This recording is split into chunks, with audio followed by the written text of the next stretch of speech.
Halo, apa kabar Anda semua? Mudah-mudahan tetap selalu sehat. Ini memang hari libur, hari Minggu, hujan deras, hujan lebat di mana-mana. Memang suasananya sejuk. Ini enak banget ini sebenarnya untuk berdiam diri di rumah ya, Bung Rocky ya. Ya, ini saya dari semalam itu menikmati hujan karena deras banget di Sentul. Suhunya itu sampai tadi pagi jam 2 jam lalu suhunya masih 21 derajat di ketinggian 620 meter, 21 derajat. Itu suhu, bukan suhu politik. Suhu politik itu 40 derajat. 21 derajat itu suhu kamar pengantin. Dan saya lihat saking deras, saya berpikir mudah-mudahan Jakarta banjir biar Anies dibully. Enggak juga. yang banjir malah di Semarang tuh, tapi kelihatannya Ganjar wali kota Semarang sih tenang-tenang aja tuh gitu. Oh, mungkin begitu tuh. Jadi banjir di puncak, nggak nyampe di Jakarta, atau sampai di Jakarta tapi Anies sudah bersihin gorong-gorong sehingga nggak banjir lagi. Jadi banjirnya tuh pindah ke Semarang untuk menguji gubernur Jawa Tengah. Tapi kita bersyukur gitu karena banjirnya itu terjadi di Semarang, dan bukan hanya Semarang. Kalau Semarang kan tugas wali kota, bukan tugas gubernur ya, sampai di Kudus dan beberapa kota terdekat. Jadi sebenarnya gubernur kena, tapi alhamdulillah tidak ada satupun yang membuli Ganjar Pranowo. Ya, karena pembulinya kan datang dari komunitas yang sama tuh, jadi nggak mungkin dia membuli sesama anggota itu. Yang sebetulnya yang kecewa adalah Ibu Risma karena Jakarta kok nggak banjir gitu ya. Padahal Ibu Risma datang sebetulnya untuk menyaksikan banjir Jakarta tuh. Itu sebetulnya tuh. Jadi mestinya Bu Risma pindah lagi ke Semarang itu, jadi wali kota Semarang supaya lengkap pengalaman beliau menangani dan menyaksikan kekacauan kebijakan publik. Oke. Nah, ngomongin soal banjir ini, soal bully-membuli ini, kita kaget juga itu tiba-tiba ada seorang tokoh yang kita kenal pemberani kritis, Pak Kwik Kian-Gi, gitu menulis di status Twitternya dia bahwa sekarang dia ini takut sekali bicara kritis terhadap rezim ini. Padahal menurut Pak Kwik, zaman Pak Harto yang luar biasa berkuasa aja dia dia berani nulis di media, di Kompas tuh dengan bebas, dan Kompas juga memberikan ruang. Anda mungkin belum lupa tulisan beliau yang sangat legend, saya kira, ketika berseri itu, saya mimpi menjadi konglomerat, ya, pada waktu itu. Oh ya, itu kan. Iya. Saya masih mahasiswa dan suka, bahkan dulu tuh ada debat ideologi yang kuat sekali. Saya kira juga di Kompas yang seri itu antara Arief Budiman almarhum dan Kwik Kian-Gi. Itu betul-betul duel metodologi, duel teori.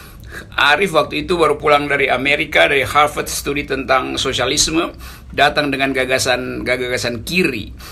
Dan Kwik menantang itu dengan memperlihatkan pengetahuan dia tentang ekonometri, makroekonomi, dan tentu kajian-kajian mainstream ekonomi. Jadi kita lihat ada debat antara kaum dulu disebut dependensia dari Arief Budiman versus monetaris dari Kwik Kian-Gi. Jadi itu zaman Orde Baru yang mungkin kalau buser-buser sekarang itu dia buka lagi file, dia bingung, ini perdebatan antar dewa, dia nggak ngerti. Jadi itulah yang terjadi kalau kacung-kacung istana ini tidak baca sejarah bahwa pikiran-pikiran baik itu ada justru di dalam perdebatan antara pakar itu, bukan bully antara cebong beternak pikiran sendiri itu. Jadi saya melihat memang ada defisit yang luar biasa di era pemerintahan Pak Jokowi. Kita nggak perlu minta maaf untuk menyebut Pak Jokowi gagal untuk menghasilkan perdebatan publik itu. Nah, yang lebih sial lagi, kabinet itu tidak diisi oleh orang-orang yang mampu untuk membaca pikiran Pak Jokowi. Kan Pak Jokowi mengatakan bahwa kabinet itu adalah pikiran saya. Nah, sekarang menteri-menteri harus baca pikiran Pak Jokowi. Nggak bisa juga, karena memang nggak ada pikirannya kan. Kan gampang betul kita melihat bahwa kalau nggak ada pikiran, maka nggak ada perdebatan di kabinet. Oleh karena itu, masing-masing menteri itu ambil posisi sendiri. Nah, itu yang kita lihat sekarang. Ada pertentangan justru di dalam kabinet, karena nggak ada orkestrasi pikiran yang dipimpin oleh dirigen yang namanya presiden itu. Jadi presiden nggak bisa baca partitur, tapi mau memimpin orkestra. Itu yang terjadi tuh. Nah, akibatnya adalah inisiatif dari buzzer-buzzer ini untuk bikin orkestrasi sendiri itu, orkestrasi yang membuli. Itu bukan orkestrasi, itu namanya kakofoni itu. Keriuhan, berisik, tapi seolah-olah dianggap sebagai musik.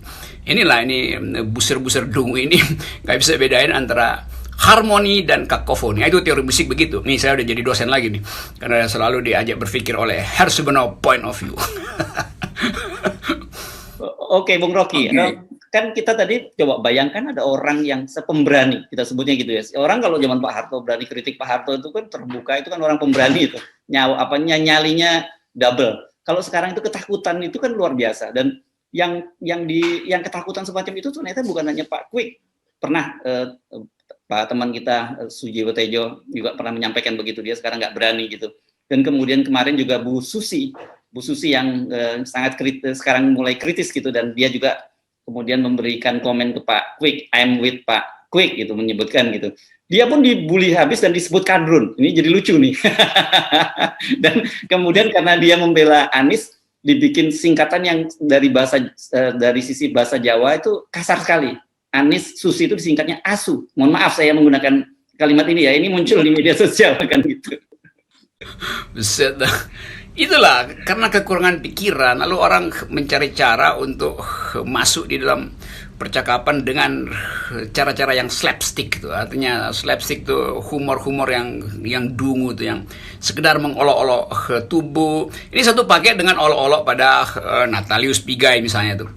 Jadi kita tahu bahwa orang yang ketakutan itu biasanya punya kejahatan, korupsi misalnya, moral misalnya, maka orang ketakutan untuk bicara. Nah, Pak Kiangi, Sujiwo Tejo, Ibu Susi itu nggak punya problem moral, nggak punya beban dengan korupsi. Lalu kenapa mereka ketakutan? Itu berarti mereka bukan sekedar ketakutan, tapi menganggap bahwa ada yang nggak bisa tumbuh di Indonesia, yaitu akal sehat, itu pikiran. Jadi kita justru semua rakyat takut kalau akal pikiran nggak bisa ditumbuhkan. Padahal negeri ini didirikan oleh pemikir-pemikir terbaik bangsa yang hidup dengan ensiklopedi, walaupun sekolahnya nggak selesai, tapi selalu tertarik untuk berdebat dengan gagasan. Itu yang kita nggak lihat. Itu yang menyebabkan Ibu Susi menilai bahwa negeri ini merosot dalam segala hal, termasuk dalam duel pikiran. Itu yang menyebabkan Sujiwo Tejo yang kaya dengan satire, humor yang cerdas, akhirnya menganggap bahwa ya udah, kalau begini nasib kita, itu kita akan perlahan-lahan mengalami involusi. Yaitu turun, bukan evolusi, tapi involusi. Yaitu memburuk sampai akhirnya berantakan. Kwik Kian Gi apalagi? Kwik adalah orang yang dulu mendukung Megawati supaya Indonesia menghasilkan justice. Dan Kwik bertarung dengan kekuatan pikirannya sendiri tuh. Bahkan dia lebih besar dari PDIP dalam soal ide itu. Nah sekarang dia ketakutan. Berarti Kwik Kian Gi pernah punya korupsi gitu, sehingga bakal dibongkar korupsinya tuh. Kan nggak mungkin menganggap Kwik Kian Gi korupsi kan. Orangnya dari awal saintis, kemudian masuk ke politik, belajar di universitas terbaik di Nederland, di Amsterdam. Sujiwo Tejo adalah orang yang juga punya integritas yang kuat dalam upaya untuk memelihara bangsa ini dengan kekuatan logika itu. Ibu Susi juga menanamkan integritas agar supaya Indonesia tidak dirampok oleh asing. Mereka itu adalah simbol dari perlawanan pikiran. Tiga-tiganya nggak punya kekuatan massa.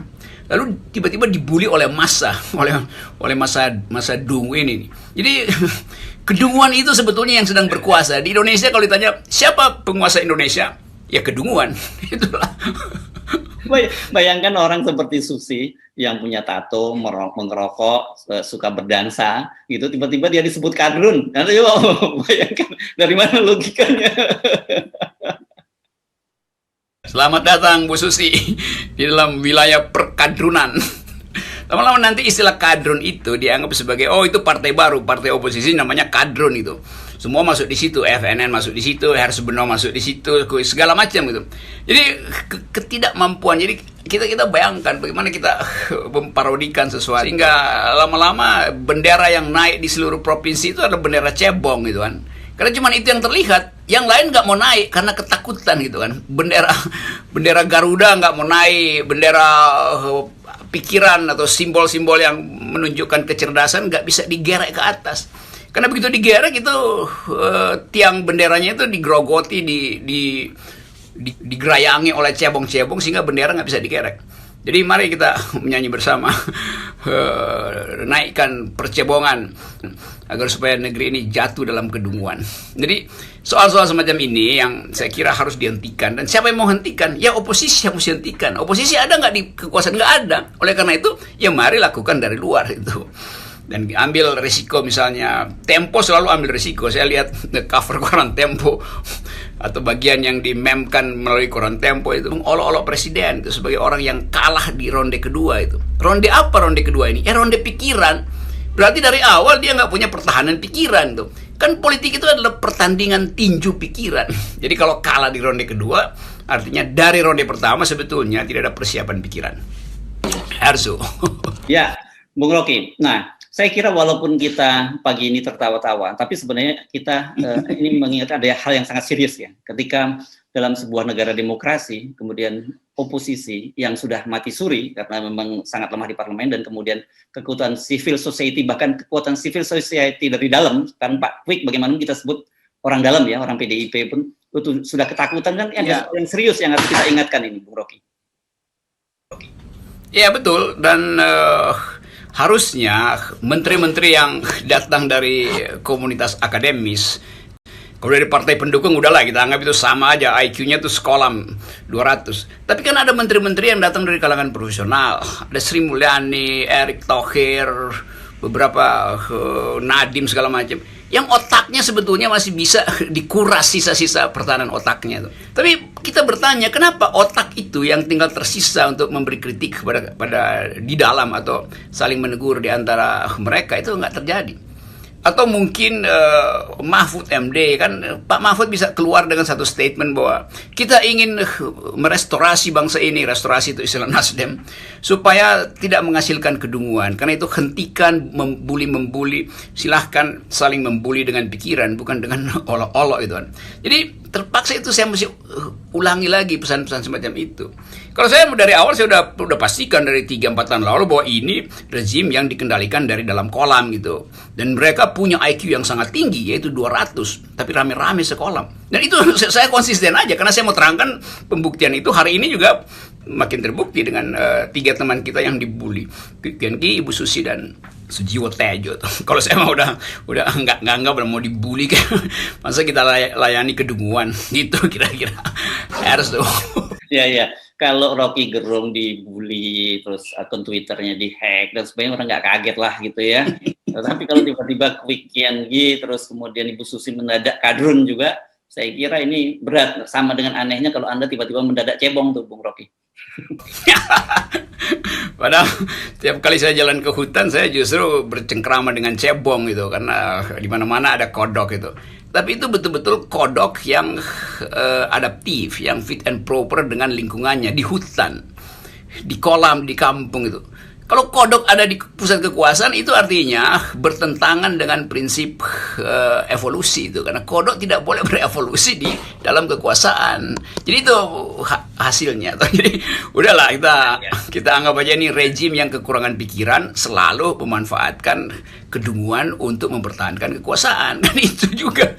Ini kalau dalam bahasa agama itu disebut sunatullah gitu, menentang sunatullah. Jadi menentang sebuah keniscayaan gitu. Iya, karena nggak mampu untuk memindahkan pikiran dari kondisi gelap ke kondisi cahaya. Jadi bagian-bagian itu yang sebetulnya menyebabkan bangsa ini disorot dalam versi dia yang paling bodoh itu, yaitu ketidakmampuan kekuasaan untuk memelihara akal pikiran. Ya, itu pentingnya pendidikan. Ya, saya kira kita tetap mengingatkan kepada, bukan mengingatkan, mensupport Pak Kwik, Bu Susi, dan teman-teman lain yang masih tetap mencoba kritis, karena suara Anda ini sangat diperlukan bagi bangsa ini untuk tetap demokrasi kita tegak. Tetapi bersamaan itu kita mengingatkan juga pada para pembuli ini, berhentilah gitu bersikap dungu. Kalau saya menganjurkan sebaliknya tuh, maksimalkan kedunguanmu agar supaya rejim ini tenggelam di dalam kolam kedunguan. Kan sebetulnya itu pesan sini saya sih begitu. Kalau udah capek ingat-ingatin itu. Dah. Oke, Bung Rocky, kita lanjutkan liburan kita akhir pekan ini, dan kita menunggu apakah banjir di Semarang, bukan menunggu, saya kira kita doakan teman-teman kita yang ada di Semarang, di Kudus dan beberapa tempat lainnya supaya banjirnya segera reda ya, supaya segera surut maksud saya. Ya, dan kita bantu agar supaya para pengungsi itu memperoleh haknya itu. Paling nggak kita sapa kalau kita nggak bisa kasih bantuan sosial. Kadang-kala saya muter ke Jawa Barat untuk lihat bencana itu dan sekedar menyapa atau bantuan kecil-kecilan. Jadi orang merasa diperhatikan seperti itu persaudaraan kita itu. Nah, yang lebih penting adalah para intelektual, mari kita banjiri istana dengan pikiran agar supaya istana itu bisa diapungkan kembali sebagai istana pikiran itu. Siap. Assalamualaikum warahmatullahi wabarakatuh. Waalaikumsalam warahmatullahi wabarakatuh.